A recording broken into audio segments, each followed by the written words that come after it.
anywhere in the city of Toronto. That's right. And although this community, like so many across Ontario, we have our challenges, what I really value and see all the time is our community members standing up for each other. So even though we may not have the most affluent mansions in our neighborhood, what I see is a community that's built on love and hope. And I know that each and every single one of you is working so hard in the ways that you can to make sure your family is taken care of. And right now there's so many struggles that we see right across Ontario. And I can tell you this because I get to work across Ontario now.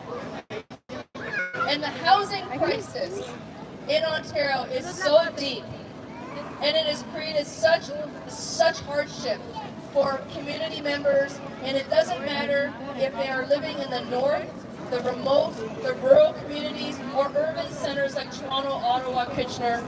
Everyone is struggling with the cost of living, and their cost of living rate is so significant.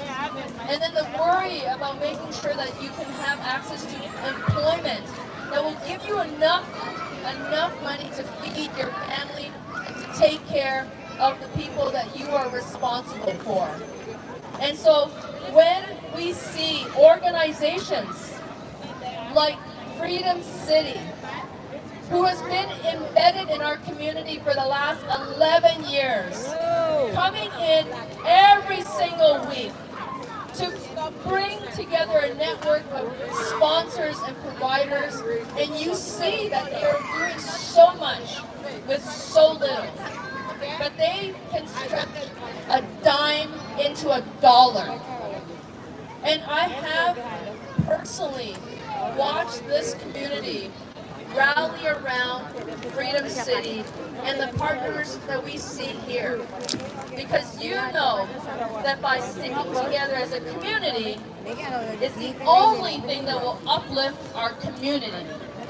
And so at the heart of everything we do, everything that Freedom City does, they're thinking about you. They're thinking about your family. They're thinking about your health and well-being. And I share those values of Pastor Michael, and to all the faith leaders who are there, who are here. And I know there's like 6 or 7 sponsors who are here today.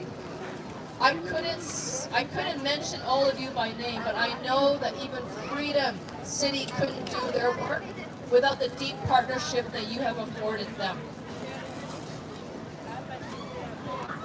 I want to be able to say, and I wish I could say, we can solve all the problems in the world just out of what we see in St. Jamestown. But I know it's hard because I have family members and I have people in my life who are also struggling. Whether it's with mental health or struggling with physical limitations as we age, you know, it happens to every single one of us. Or the fact that you were able to raise a family, but you have 3 kids and you can only afford to pay for summer camp for 1. You know, these are tough choices that our community members have got to make every single day.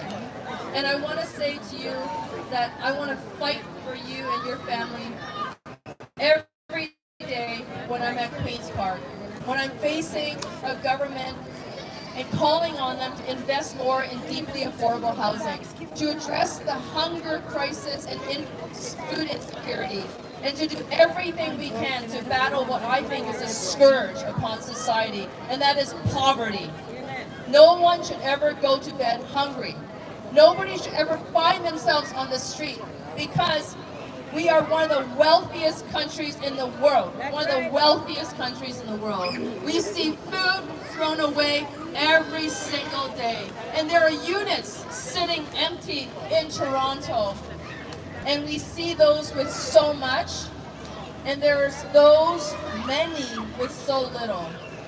We've got to be able to turn that society upside down and make sure that everyone has access to housing, food, and the basic things that they need.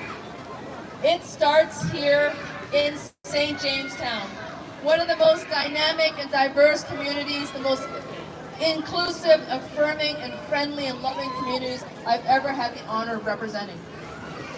I want to say thank you to each and every single one of you for being here, for supporting Freedom City and all the partners. I want to thank you. I want to say thank you to our NCOs, our neighborhood community officers, for all that you do day in and day out. And I want to say thank you to the children, all the little ones here. Little ones. I know you may not be listening, but I want to say it to you anyways. For all the little ones who are here, your mom, your dad, your grandma, your grandpa, your aunts and uncle are doing everything they can to support you. And your job, I give you one job, is to make sure you make them proud. Learn from them. Listen to them. And show them the very best of what is to come in our country of Canada. So thank you very much everyone for this opportunity, for a few minutes of your time. Thank you very much. Thank you to every single one of you. I will never stop fighting for you. Thank you.